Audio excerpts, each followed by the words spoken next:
Tales of Thorinis, Episode 3, Gold and Blood.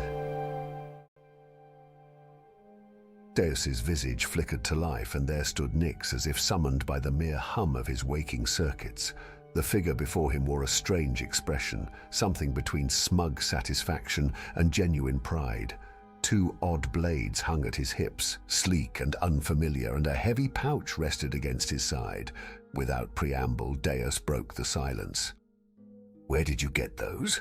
he asked, his voice sharp with surprise. "It's barely morning." Nyx's lips curled into a sly grin. "I found them." He trailed off, as if leaving the sentence deliberately unfinished. "And as for the rest, don't worry about it." He gave a dismissive wave, eyes gleaming with mischief. "We've got more pressing matters, don't we? An orc to hunt." Deus, still disoriented from the early stirrings of the day, could only nod in agreement. Nyx had a way of brushing past explanations, keeping everything veiled in mystery. It wasn't worth pressing, not now. Together, the two rose from their makeshift beds, casting their eyes around the small, dimly lit room where they'd been staying. Deus noticed something off. "Where's Farvia?" Nyx glanced around briefly, his nonchalance unshaken. "Farvi? Probably off collecting his gear, maybe by force. Wouldn't put it past him." He chuckled, a dry, amused sound that filled the room. "That's just his way." With that, Nyx gave Deus a light shove. "Come on, giant, we've got shit to do." The two stepped outside, the early morning sun bathing the street in warm gold. Nyx, true to his nature, shied away from the light as if it would burn him, his eyes narrowing in discomfort. Deus, on the other hand, stretched his arms wide, letting the sunlight wash over his metallic body. But there was nothing, no warmth, no sensation. His tattered cooling system kicked in, whirring uselessly in the background. He felt nothing, as always. What did I expect, he mused bitterly. The warmth of life. His thoughts lingered for a moment longer before Nyx yanked him back to reality, pulling him toward the bustling market with impatient urgency. They weaved through the chaotic throng of people, the market alive with noise and movement. The air was thick with the scent of spices, the sharp tang of metal, and the earthy smell of fresh produce. Traders shouted over each other, bargaining and haggling with customers, while the rhythmic clank of goods being sorted echoed in the background. Deus found himself momentarily entranced by the sight of a fire mage standing proudly near one of the gates. There was something regal about him, his stance powerful, commanding respect. To a simple soldier like Deus, the mage was a symbol, an embodiment of strength, someone who seemed to hold the very fabric of life and death in his hands. He couldn't tear his gaze away. Noticing his distraction, Nyx gave Deus a playful tap on the shoulder, his tone dripping with mockery. "Don't go falling in love now. I'll find us some supplies. You can chat up the great lord if you're so smitten." Nyx's voice faded as he turned to browse the market stalls, but inside his head, a monologue began to unfold, unspoken thoughts swirling as he observed the items on display. "I hope the mage doesn't inflate Deus's head too much," Nyx muttered to himself, a hint of amusement tugging at his lips as he watched the Warforged awkwardly make his way toward the imposing figure in black and red robes. The mage spotted Deus's uncertain approach and greeted him warmly. "Hello, Deus," he said, his voice calm but commanding. Deus froze. How do you know my name?" he asked, shock coloring his words. The mage smiled, his presence radiating an almost fatherly comfort. "Of course I know your name. Any child of our god Innos is never far from my knowledge. Now tell me, what troubles you, my son?" Deus didn't need more encouragement. In a rush of words, he began spilling his worries, from the state of his deteriorating body in need of repair to the looming task set by the blacksmith, Håkon, to defeat the orc. His thoughts tumbled out one after another, chaotic and urgent. The mage raised a hand gently, silencing him. "Shh, quiet, my child. All can be remedied." His voice was soothing, filled with certainty. "To restore your body to its former strength, you must join the Guard. They have the knowledge and technology to repair Warforged like you, but," he added, his voice growing softer, "if your soul aches, I will await you at the gates of the monastery. You are always welcome there, should you choose." Deus stood still, overwhelmed by the kindness in the mage's words. If he could blush, his face would surely have flushed red, matching the deep crimson of Darkos's robes. "My name is Mage Darkos," the mage continued, with a slight bow of his head. "Invoke my name at the gates, and I assure you, the monastery will receive you with open arms." Deus, trying to contain the surge of gratitude rising within him, carefully extended his arms, and with as much gentleness as his mechanical body allowed, hugged the mage. "Thank you, Mage Darkos. I will look forward to meeting you again." After a brief but uplifting conversation, Deus tore himself away, feeling oddly light. Now he had to find Nyx. Fortunately, that task didn't take long. The unmistakable sound of the elf's voice, raised in protest, echoed through the market. 40 gold pieces for a sword, for the great royal warrior Kazot? Have you lost your mind?" Nyx was practically shouting at a local arms dealer, his tone dripping with disdain. The vendor stood behind his stall, arms crossed, expression tight with irritation. "And this is the so-called great warrior." He jerked his head toward Deus as he approached, eyes narrowing. "For which king? He looks more like an old relic than anything else." Deus, who had been on the receiving end of such taunts ever since he set foot on the island, felt something stir in him. Enough was enough. He straightened to his full height, his voice low but commanding. "This relic is joining the guard to defend your island, and I'll be studying at the monastery, so I'd suggest you mind your tongue." Nyx, caught off guard, quickly chimed in, his earlier bravado momentarily replaced by embarrassment. "Yeah, what he said?" The vendor, though clearly annoyed, realized he was cornered. Begrudgingly, he handed the sword to Deus. It wasn't the finest weapon by any means, but it would serve its purpose well enough for the coming mission. Deus nodded in thanks, and without missing a beat, his eyes drifted back to Nyx's belt. The twin blades there gleamed under the sun, impossibly sharp and intricate in design. They were a far cry from the standard weaponry Deus had just received. His curiosity got the better of him. "Nyx," Deus said slowly, eyeing the elf's concealed weapons, "about those strange blades. You still haven't told me where you got them." Nyx stiffened, his hand instinctively moving to his cloak, drawing it over the blades. He smiled, but it was a smile of arrogance, one that barely concealed whatever he was hiding. "What blades?" he said lightly, feigning innocence. Deus narrowed his eyes slightly, but before he could press further, Nyx's grin grew wider, his thoughts clearly drifting back to the previous night. Nyx's heart pounded so hard it felt like it might burst from his chest. He listened to the heavy footfalls of the approaching guards, their measured march toward the warehouse where he was now trapped. His fingers clung tightly to the stolen pack he'd come for, knuckles white as he frantically searched the dark room for any way out. His eyes landed on a rusted grate in the floor. The stench of the sewers hit him immediately, the rank odor of stagnant water and decay rising from below. Without a second thought, Nyx dropped to his knees and yanked at the grate. It didn't budge. He pulled again, harder this time, but it was stuck fast, old and unyielding like the gallows in his fevered imagination. "Come on, Nyx, now or never!" His panicked thoughts screamed in his head, flashing images of himself hanging lifeless in the town square. A shudder ran through him, a strange sensation like slipping off the edge of a cliff. His vision darkened, and suddenly his grip on reality, like the grate beneath him, gave way.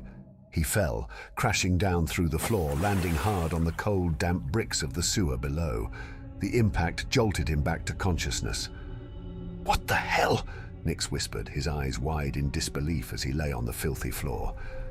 "Did I just fly through solid steel?" There wasn't time to ponder it. His heart still racing, Nyx scrambled to his feet. He needed to escape, and fast. He darted down the sewer tunnels, his feet splashing in the murky water as he crept cautiously, avoiding the manholes where guards might be listening. Finally, after what felt like endless twists and turns, Nyx spotted the flicker of torchlight ahead. His pulse quickened, and so did his steps, until he saw a shadow moving in the light. Someone was coming. Without thinking, Nyx spun on his heels and ran in the opposite direction. He sprinted until he reached a barricaded door, its surface covered in moss and grime. Desperate, he squeezed through a narrow crack into the room beyond, hoping it would provide some temporary shelter. Inside, he was greeted by absolute darkness and the overpowering stench of decay. His eyes adjusted slowly, and a faint silver glow caught his attention from the corner of the room. Something strange was pulling him toward it, something unexplainable that tugged at his very soul. He approached cautiously, and then his heart nearly stopped at the sight before him. 7 large, grotesque rats lay lined up in front of a statue, like sacrifices to some twisted god. The statue itself was a horrifying sight. It stood tall, cloaked in robes that seemed to cling to it like dripping tar, its face replaced by a skeletal mask eerily resembling a deer's skull. One eye socket sat in the middle of the mask, surrounded by 7 horns, 3 on each side and 1 at the top. In its crossed hands, the statue held 2 curved blades that seemed to pulse with a dark energy. Nix's mind screamed at him to turn back, but something within him, an inexplicable urge, drew him closer. The statue's empty eye socket seemed to fix its gaze on him, its silent command repeating in his mind, "Take us, take us, take us." Almost in a trance, Nix stretched out his hands. The madness of the situation no longer registered in his mind. His fingers wrapped around the handles of the blades, and with a single pull, the statue's hands crumbled, leaving the weapons in his possession. A rush of emotion flooded Nix's soul, pride, fulfillment, like he had found something meant for him all along. But the feeling soon twisted into something darker, a possessiveness, a violent desire to protect the blades at all costs. He clutched them tightly, tucking them beneath his cloak, hiding them from sight. Even the thought of someone else seeing them filled him with a rage he hadn't known before. With the cursed blades concealed, Nix continued his escape through the sewers, careful to stay in the shadows. After several long, tense moments, he found an ajar door.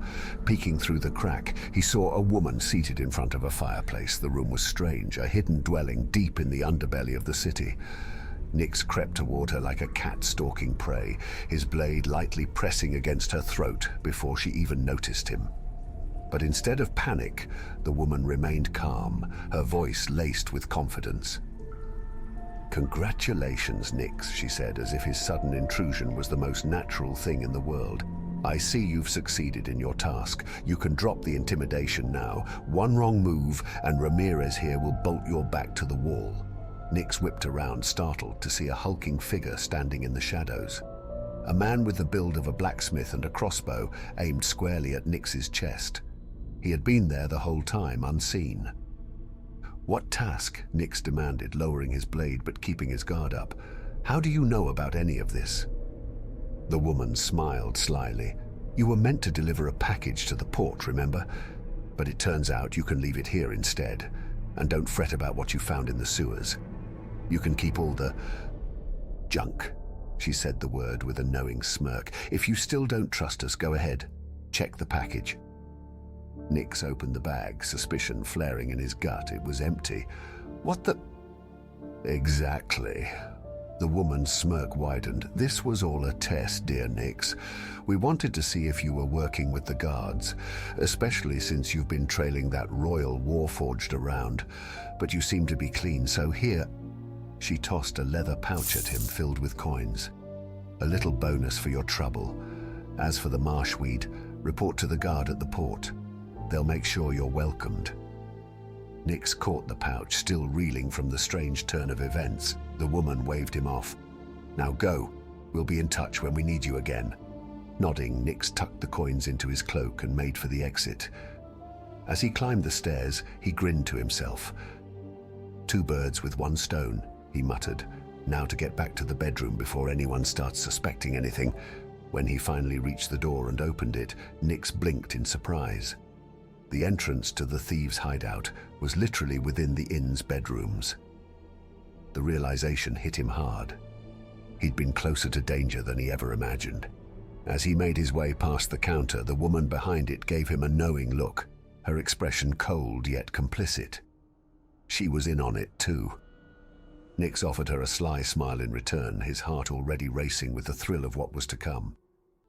No, seriously, Deus, Nix insisted, his voice smooth and calm despite the questionable situation. I went for a walk last night and bumped into a rather interesting individual. He sold these to me at a steal. Deus narrowed his eyes slightly, the explanation not sitting right with him. Something about Nix's grin, the way he spoke of the encounter, felt off.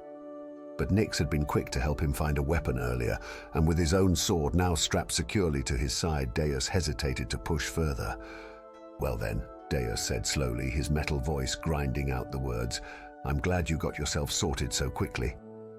He glanced around the bustling marketplace.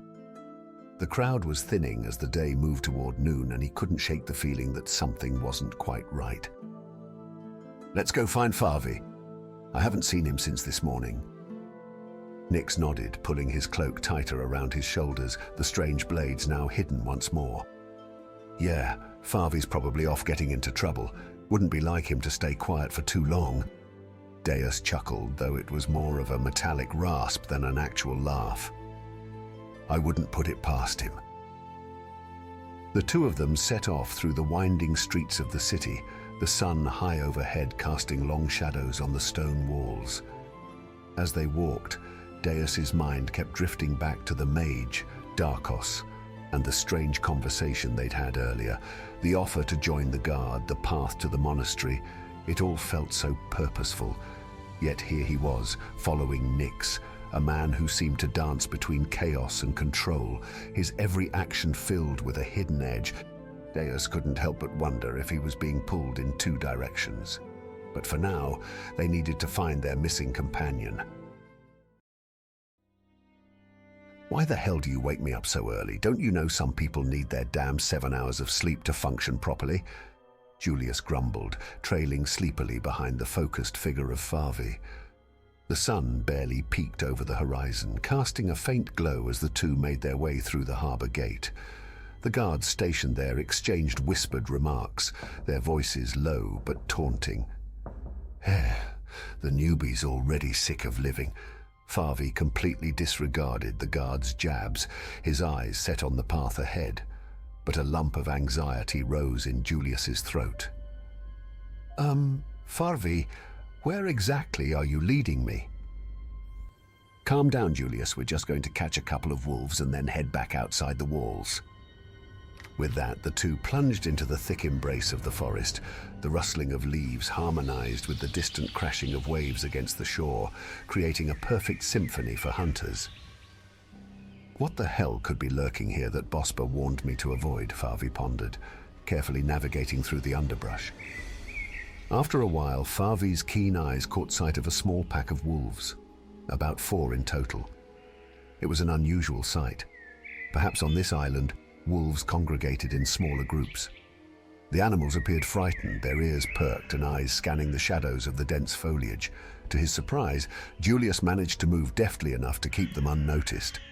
Farvi selected his bow with precision, aiming an arrow at one of the wolves. Just as he was about to release, Julius, caught up in his excitement, grabbed Farvi's arm. "Wait, He began to whisper, but an unfortunate twig snapped under his foot, producing a loud crack that echoed through the trees. The wolves, startled by the sudden noise, bolted into the underbrush. "Shit, no!" Farvi exclaimed, releasing the arrow in a desperate attempt to hit his target. It sliced through the air, piercing the frightened wolf in the hind leg. The animal howled in pain before sprinting away, leaving a trail of blood behind. "Fuck, Julius, great job. Now we have to track them down." "Dear Farvi, let me remind you that you were the one who dragged me into this hunting madness. Besides, if I hadn't distracted you, that arrow might have missed entirely, so you're welcome," Julius replied, grinning widely despite the chaos. Ignoring Julius's relentless banter, Farvi pushed ahead, intent on following the blood trail. But then, out of the corner of his eye, Julius noticed something unsettling. Between the trees, cloaked in shadows, something large moved, its massive body gliding silently through the darkness, keeping pace with them.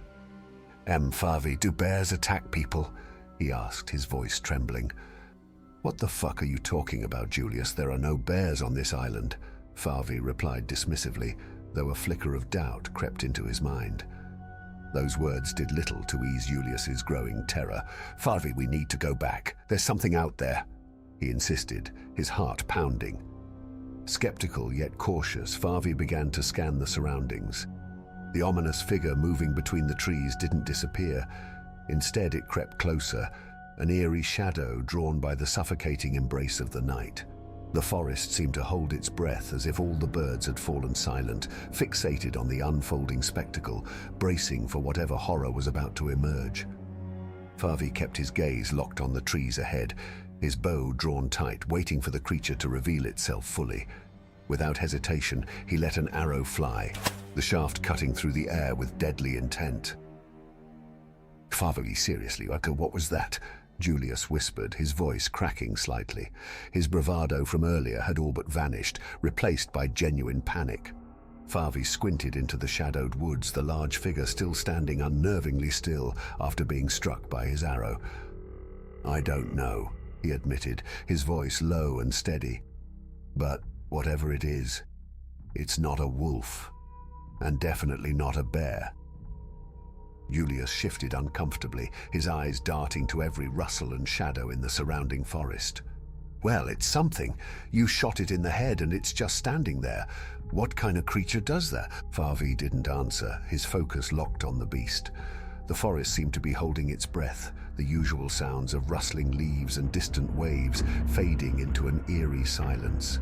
Even the wind had stilled, as though the entire world had turned its attention to whatever nightmare now stalked them from the tree line. Then, with a low, guttural growl, the creature took a step forward. Its heavy footfalls echoed through the clearing like thunder, and Farvi's eyes widened in shock. The arrowhead, once buried deep in the creature's skull, slid free with a sickening sound, as though the beast's body had somehow rejected the wound. The blood, thick and black, oozed slowly down its face. Farvi, his body coiled like a spring, whispered urgently to Julius, "Get your weapon." "What weapon?" Julius replied, bewildered. "Should I play this beast a lullaby on my lute? You didn't mention we were going to fight." Before Julius could voice any more protests, Farvi released an arrow with lethal precision, sending it straight into the beast's head. Time seemed to freeze. The arrow hung in the air, and so did their hearts, as if the forest itself held its breath in anticipation. For a moment, the creature was still, but then it twitched, awakening from its stunned state. Panic surged through Julius as he tried to retreat, only to step on a dry twig. The sharp crack shattered the fragile silence of the woods, transforming their quiet exploration into a desperate struggle for survival. In a flash, a massive beast cloaked in thick black fur and sporting two menacing curled horns leapt from the shadows like a demon unleashed. It barreled toward Julius, the force of its body crashing down on him, sending his braziers scattering like matchsticks and likely fracturing a few of his ribs. "Farvi, run!" Julius shouted, gasping for breath. But the urgency of escape was lost on Farvi. The beast was now his singular focus, a target he was willing to face head-on, even at the cost of his life. As the creature turned its gaze toward him, Farvi felt an electric jolt of determination surge through his veins. With a fierce resolve, he let loose a barrage of arrows that thudded into the creature's hide, but they barely made an impression against its thick fur. The beast charged, slamming into Farvi and pinning him against a rock wall with brutal force. Though dazed, Farvi's spirit remained unbroken. With deftness born from countless hunts, he pulled a hunting dagger from his boot. The blade sliced through the air, raining down thrusts as it pierced the side of the beast like a relentless sewing machine, each stab driven by a surge of adrenaline. A quick jab to its eye sent the creature reeling back, giving Farvi a precious moment to suck in much-needed air. Suddenly, out of nowhere, Julius hurled himself into the fray, screaming at the top of his lungs. He swung his battered boot, striking the monster with all his might. The beast, enraged, turned and delivered a powerful kick, sending Julius flying several meters into the underbrush. "Julius, no!"